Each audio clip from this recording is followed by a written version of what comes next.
Congress party minority ఓట్లు సంపాదించేందుకు ఒక పెద్ద కొత్త ఎత్తుగడ అయితే వేసింది. సోషల్ మీడియాలో కానీ అటు మీడియాలో కానీ పెద్ద ఎత్తున ప్రచారం జరుగుతుంది. హజారుద్దీన్కి ఎమ్మెల్సీతో పాటు మంత్రి పదవి కూడా అని చెప్పేసి, అది కూడా మైనార్టీ శాఖ ప్లస్ హోమ్ శాఖ అని చెప్పేసి కూడా కొన్ని వార్తలు అయితే వినబడుతున్నాయి. సో ఇదే అంశంపై మనతో మాట్లాడడానికి ఎమ్మెల్సీ తకలపల్లి రవీంద్రరావు ఉన్నారు. అన్న, ఏంటి మైనార్టీ ఓట్ల కోసం హజారుద్దీన్ని చేస్తున్నారని ఒక ప్రచారం కూడా జరుగుతుంది, అది ఎంతవరకు నిజం, ఏం చెప్తారు?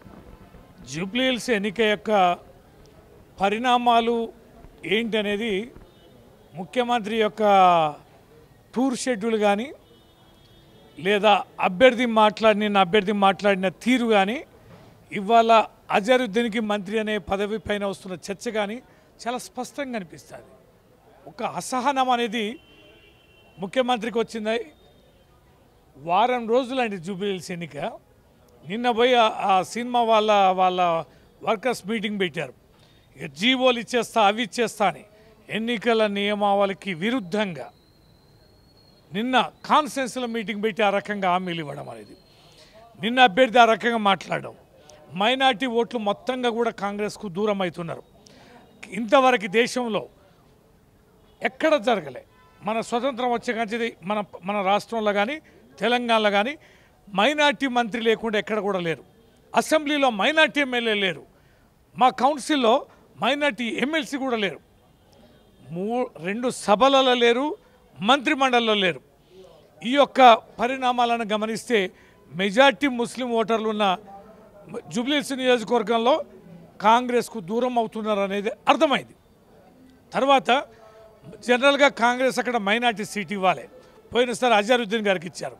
ఈసారి అజరుద్దీన్ గారికి ఇవ్వలేక ఎమ్మెల్సీ ఆశ చూపించారు. ఎమ్మెల్సీ డిక్లేర్ చేశారు. టెక్నికల్గా అది ఇప్పుడంతలో సాధ్యమయ్యేది కాదు. తను ఇంకా ఎమ్మెల్సీ కూడా కాలేదు, ప్రమాణ స్వీకారం కూడా చేయలేదు.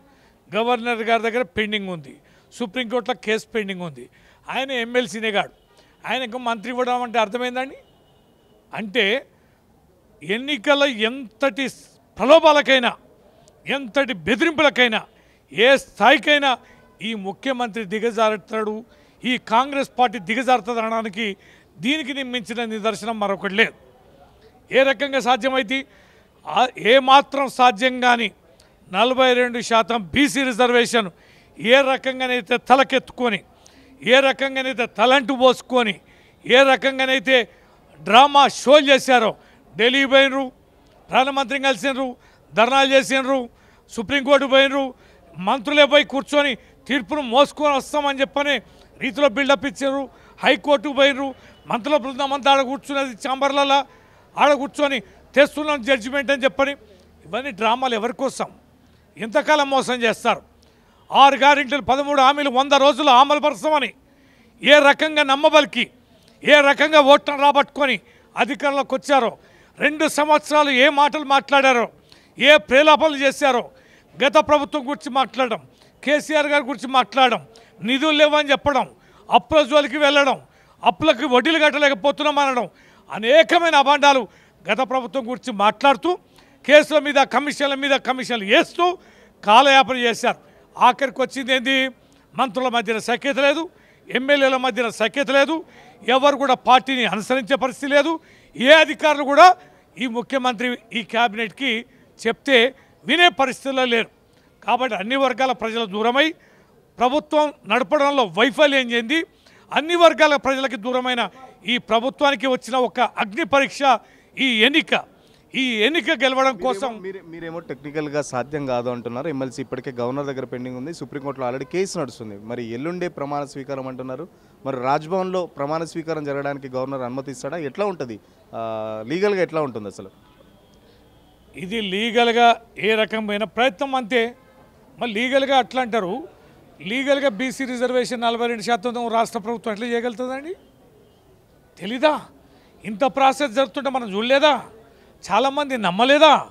చాలా వర్గాలు వెంటపోయి పరిగెత్తలించలేదా? పాలాభిషేకాలు అభినందనలు చెప్పలేదా? ఇప్పుడు కూడా ఇదే కుట్ర. నేను అనుకుంటున్నా తెలంగాణలో ఉన్న ముస్లిం సోదరులు అంత సులభంగా ఇట్లాంటి డ్రామాలకి తలొగ్గరు. ఒక సాంకేతికంగా ఆయన ఎమ్మెల్సీ కాదు, కాకపోతే ఏంది, ఏ ఎమ్మెల్సీ ఎమ్మెల్యే కాని వాళ్ళని కూడా మంత్రిగా చేయొచ్చు. 6 నెలల లోపల ఎమ్మెల్యే కానీ మంత్రి కానీ కావచ్చు. ఆ టెక్నికల్ ఇష్యూ పెట్టుకొని చేయొచ్చు. కానీ మళ్ళీ ఆయన పదవి ఉంటే సచ్చి బతుకుంటే మళ్ళీ 6 నెలలు ఉంటుంది అంతే. అంటే ఇప్పటికే ఎంఐఎం కూడా చాలా బాహాటంగానే మద్దతు తెలిపిన పరిస్థితి. నవీన్ యాదవ్కు సపోర్ట్ చేస్తూ చాలా వరకు ప్రచారం కూడా చేస్తున్నారు. అటు అసదుద్దీన్ కానీ ఎంఐఎం ఎమ్మెల్యేలు మొత్తం రంగంలోకి దూకారు. ఇప్పుడు అజారుద్దీన్ గల ఒక మంత్రి పదవి ఇస్తే మైనార్టీ ఓట్స్ అని అటు వెళ్ళి బీఆర్ఎస్కు నష్టం కలిగించదా అని చెప్పేసి అడుగుతుంది. ఎంఐఎంకు ముస్లింలకు సంబంధం లేదండి. ఎంఐఎం అనేది ఒక పార్టీ, వాళ్ళకి సంబంధించి ఒక క్యాడర్ ఉంటుంది. వారు బీహార్లో ఒక స్టాండ్ ఉంటుంది, తెలంగాణలో స్టాండ్ ఉంటుంది. ఈ తెలంగాణ స్టాండ్ ముస్లిం సోదరులకు అందరికీ అర్థమైంది. యావత్ తెలంగాణ ప్రజలకి అర్థం కావాల్సింది, యావత్ ముస్లింలందరూ ఎంఐఎం కంట్రోల్ ఉండరండి. వాళ్ళకి పాత బస్తీలో ఉంది. ఇక్కడ ఉన్న 135,000 ఓట్లలో ఎంఐఎం ఓటర్లు అనేది చాలా తక్కువ. నాన్ ఎంఐఎం ముస్లిం సోదరులే ఎక్కువ. వారు కాంగ్రెస్కు వ్యతిరేకమే, వాళ్ళు ఎంఐఎంకు వ్యతిరేకమే.